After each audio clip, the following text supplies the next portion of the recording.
안녕하세요. 연수의 원칙입니다. 이 채널에 이미 몇 개의 영상이 올라가 있긴 하지만 그동안 이 공간을 어떻게 소개하면 좋을지 오래 고민해왔어요. 그러다 문득 소개를 하는 대신 예전에 썼던 글 하나를 읽어드리면 좋겠다는 생각이 들었습니다.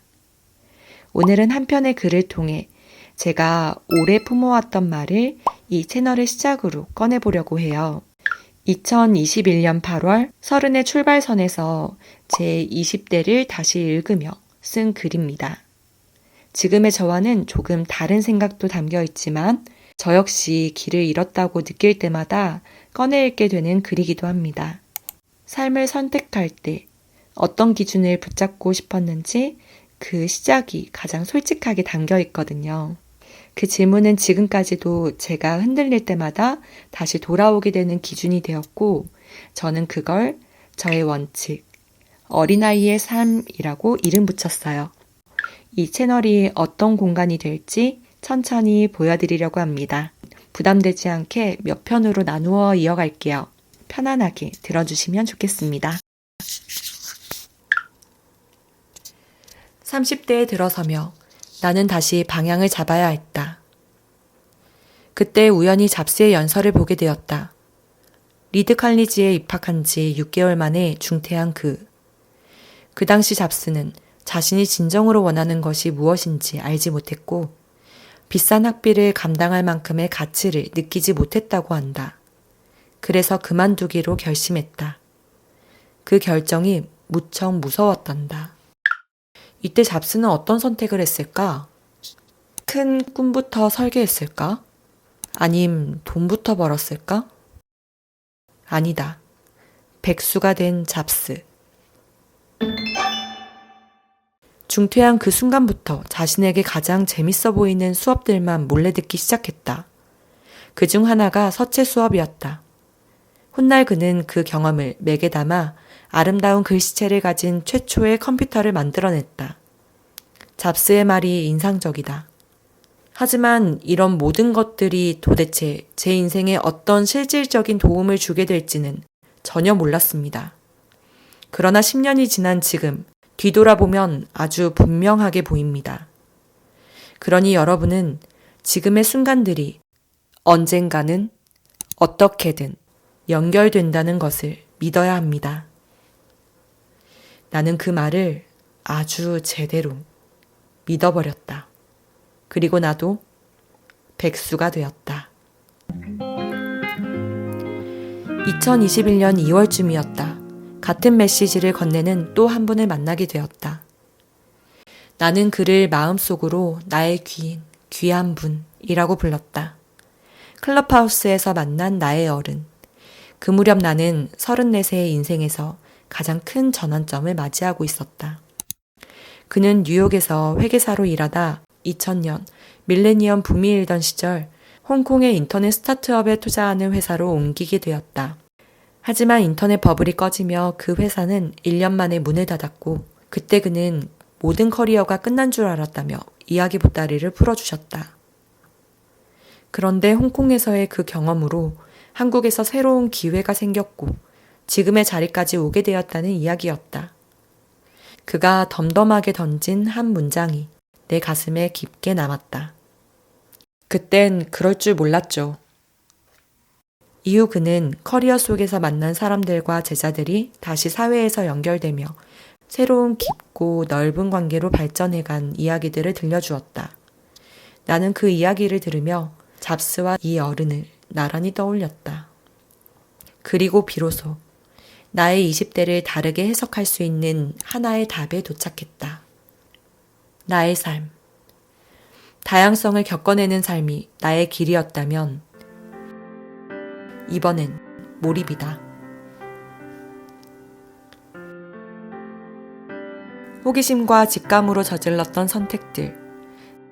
그 모든 장면에는 훗날을 향한 나만의 이유가 있었다. 이제는 본능 그 자체에 집중한다. 그래야 넥스트 스텝이 열린다. 무엇이 달랐을까? 지금은 얻어지는 것들. 실패 이력서를 쓰게 된다면 할 말이 아주 많다. 대학 시절 팀으로 진행했던 대회들을 제외하면 거의 대부분이다. 포토샵마저 사수 중이니 왜 그땐 안 되고 지금은 이뤄내는 걸까? 궁금해 미치겠다. 그리고 이 답은 꼭 짚고 넘어가야 했다. 언젠가 다시 길을 잃게 된다면, 아니, 잃고 싶지 않아서 더 이상. 어린아이. 바디 프로필을 찍던 날, 나는 해맑은 아이 같았다. 니체의 어린아이.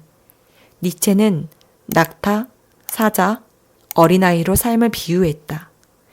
20대 중반 처음 니체를 접했을 때는 이해가 되지 않았다. 뭔 소리야. 그런데 30대에 와서 보니 내 20대 후반이 딱 이랬다. 갑자기 사회인의 자유를 누린 20대 초반. 역할이 형성되기 시작하더니 낙타가 되더라. 그리고 내 삶을 둘러싼 짐에 분노가 격해지더니 갑자기 동굴 안에 있던 내가 보였고, 밖으로 나와보니 눈이 부셔 빛을 볼 수가 없었고, 그렇게 어린아이가 되었다. 노자의 어린아이. 노자의 도덕경을 보면 이런 말이 나온다. 사람에게 덕이 떠나지 않으면 어린아이 상태로 되돌아간다. 갓난아이는 하루 종일 울어도 목 쉬지 않는다. 이는 뭔가 알고서 일부러 하는 의도적이고 인위적인 행동이 아니라 자연 자체가 스스로 하는 자연스럽고 자발적인 일이기 때문이다. 그렇다. 나는 어린아이가 맞다. 본능대로 살고 있는 지금, 하루의 감각으로만 더듬더듬 가고 있는 지금, 앞이 하나도 보이지는 않지만 자연스럽다고 느끼는 지금, 전보다 훨씬 편안하고 억지스럽지 않고 세상이 모조리 흥미로운 지금, 나는 나의 길을 잘 가고 있나 보다. 아이는 직업을 말하지 않는다. 그냥 그 일을 하면 그게 그 아이의 하루 업이 된다. 나는 아침을 시작하고 발걸음을 옮기는 순간부터 그날의 할 일들이 조금씩 보이기 시작한다. 그럼 노는 기분을 여전히 유지한 채로 행동한다. 그래서 모델, 쇼호스트 사업 등으로 나의 직업이나 꿈을 표현하고 싶지 않아 했다. 하루는 언니가 진지하게 나에게 할 말이 있단다. 연수야, 내가 진짜 진지하게 생각해봤어. 아니, 내 동생 같은 애가 왜 주변에 남자가 없지? 너 백수라고 말하고 다니지 마. 너 지금 하는 일 많잖아. 그럼 그거 한다고 이야기해. 너를 깎아내리는 표현 같아서. 언니 좀 그래. 직업을 나타내는 단어 하나하나를 말할 때마다 몰입 상태에서 벗어나는 기분이었달까? 나의 상태를 설명하기는 어려운데 그냥 이거 같다. 놀이와 일의 중간 어디쯤? 요즘에 나는 일하는 건지 노는 건지 모르게 하루 종일 기쁘게 몰입해 있었다. 그래서 그 상태를 조심스럽게 오래 유지해 가고 싶었다. 그래도 언니랑 약속했다. 이제는 백수란 단어는 입 밖에 내지 않기로. 이 부분은 글을 보내기 전에 제가 노자의 책을 읽다가 추가로 덧붙였던 내용입니다. 친구에게 메시지를 보내는 느낌으로 썼었는데요. 읽어보겠습니다. 글을 보내기 바로 전날, 나는 노자의 책을 읽고 있었어. 노자는 책 제목 그대로 도와 덕에 대해 말하는 사람이었고, 아직 다 읽지는 못했지만 기회가 된다면 꼭 소개하고 싶은 책이야.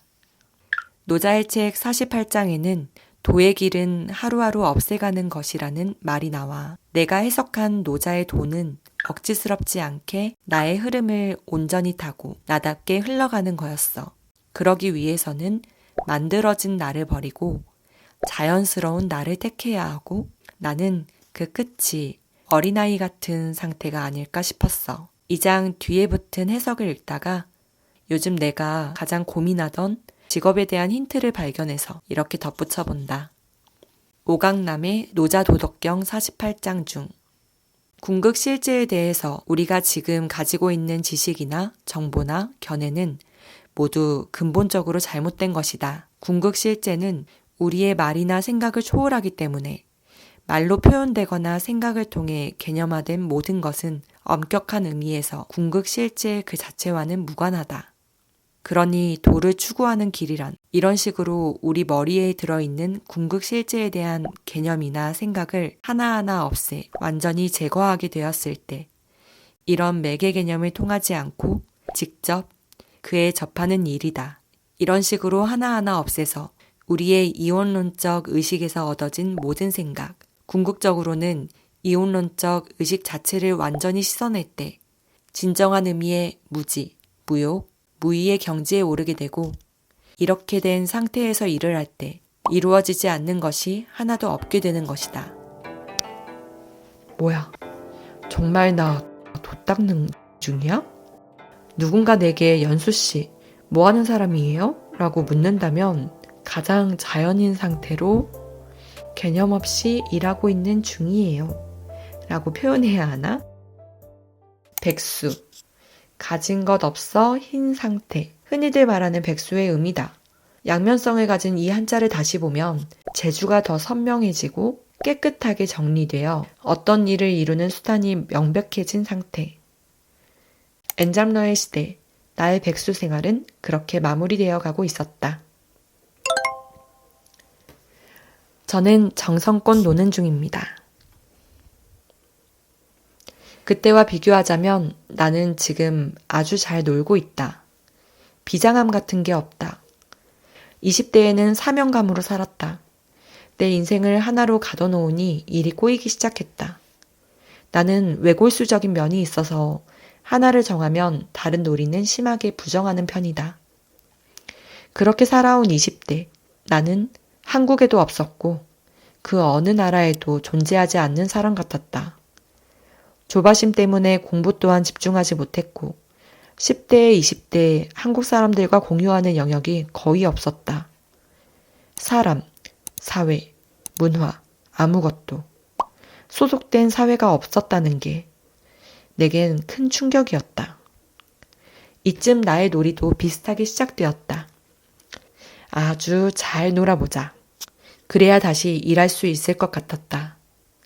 처음 시작한 놀이는 나를 깨는 작업들. 그래서 계속 실패했던 일들과 한 번이라도 해보고 싶었던 일들을 꺼냈다. 그렇게 시작된 게 몸 만들기 프로젝트였다. 이 이야기는 제가 채널에서 가장 먼저 다루게 되었던 이야기입니다. 트렌드 놀이.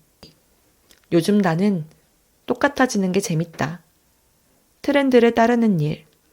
한때는 개성 없어 보였던 이 재미없는 놀이가 지금은 가장 신나는 일이 되었다. 내게 그들은 문화를 생산해내는 중으로 보였으니까. 훗날 2021년의 드라마 소재로 쓴다면 아마 이 똑같음을 그 시대의 상징으로 추억하지 않을까? 혼자의 개성으로는 만들 수 없는 것, 문화. 나는 이 놀이가 꽤 매력적이다. 그렇게 정성껏 노는 일은 나의 실패를 조금씩 성공으로 바꾸고 있었다. 이미 한번 깨어났던 감각들, 이전의 명상 상태에서 포착했던 신호들이 다시 새로운 신호를 보내온다. 그날의 내가 무엇을 해야 하는지가 아니라 무엇을 하고 싶어 하는지가 조용히 흐른다. 그 신호를 매 순간 나는 편안한가? 라는 기준으로 잔잔히 따라가다 보면 놀이는 다시 어린아이의 상태로 이어진다. 깨어있을 때에만 우리는 어린아이처럼 즐겁게 놀 수 있다. 시선 차이. 과거의 나는 먼 미래를 주로 보며 살았다. 하지만 지금의 나는 미래 자체를 보지 않고 살고 있다. 그래서 내가 느끼는 하루가 더 중요해졌다. 30년 뒤, 10년 뒤, 5년 뒤, 1년 뒤, 6개월 뒤, 그리고 바로 오늘. 잘게 쪼개 계획하며 살아가는 사람들도 있지만 나는 그 방식에서 자꾸 삐그덕거렸다. 미래를 바라보면 나는 금세 이상적인 사람이 된다. 돈도 중요하지 않아지고 인생도 무상해 보이며 봉사하고 싶은 마음만 남는다. 그렇게 나의 20대가 지나갔다. 그래서 나는 어떤 사람인가? 나는 어떻게 살다 죽고 싶은가 같은 심오한 질문을 잠시 내려놓기로 했다. 그 질문들의 답은 이미 내 안에 있다는 걸 어렴풋이 알고 있었으니까. 내 삶이 자연스레 흘러가려는 순간마다 내가 먼저 질문하고 내가 먼저 답을 내려버리니 자꾸 흐름이 틀어지는 기분이었다. 장래의 희망을 말하던 코올리기 시절 그 누구도 유튜브, AI, 메타버스를 알지 못했다. 세상은 내가 만드는 게 아니었다. 그래서 나는 몰입할 수 있는 일에 초점을 맞춘 오늘을 살아보기로 했다. 이 선택의 의미는 아마 10년쯤 뒤에 다시 말해볼 수 있지 않을까? 사람들이 만들어가는 세상을 의식적으로 바라보기 시작하자 분명한 수확이 있었다. 조바심과 욕심이 조용히 걷어졌다. 누군가가 만들어야 할 세상, 그리고 나 역시 만들어내야만 비로소 돌아가는 세상. 모든 것이 조화로우려면 필요한 건 의외로 단순했다. 그들이 조금 더 잘 되기를 기꺼이 빌어주는 마음.